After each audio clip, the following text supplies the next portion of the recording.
গণনায় কারচুপির আশঙ্কা, কর্মীদের সতর্ক থাকার বার্তা মমতা বন্দ্যোপাধ্যায়ের। গণনায় কারচুপির আশঙ্কা, কর্মীদের সতর্ক থাকার বার্তা মমতা বন্দ্যোপাধ্যায়ের। কি করে স্ট্রং রুমে লোডশেডিং হয়? কে দায়ী এর জন্য? কারণটা হচ্ছে ইলেকশন।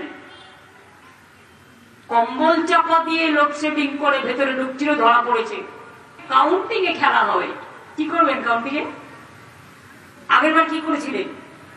4000 ভোটের জায়গায় হয়েছে, অ্যানাউন্স করেছেন 4000 ভোটে জিতছে, নিয়ে 2000 ভোট মাইনাস করে কম্পিউটারে লোড করলেন 2000। তাই এবার থেকে মনে রাখতে হবে, যতক্ষণ কম্পিউটারে লোড করে রেকর্ড না করছে ততক্ষণ ছাড়া যাবে না। তাতে 2 ঘন্টার জায়গায় 10 ঘন্টা লাগবে। কিন্তু কম্পিউটার রিগিং আর ইভিএম মেশিন রিগিং, জনগণের ভোট, এসব মানব না। ভবানীপুরে টাকার খেলা বিজেপির, চড়া সুর মমতা বন্দ্যোপাধ্যায়।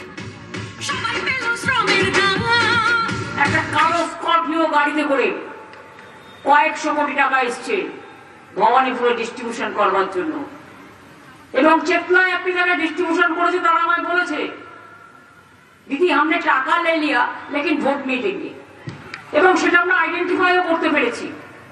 শুনুন, ভবানীপুরটা কিন্তু ভবানীপুর, কলকাতার ভোট আর তোমার লুট করে নন্দীগ্রামে ভোট করেছিলে দুটো আলাদা।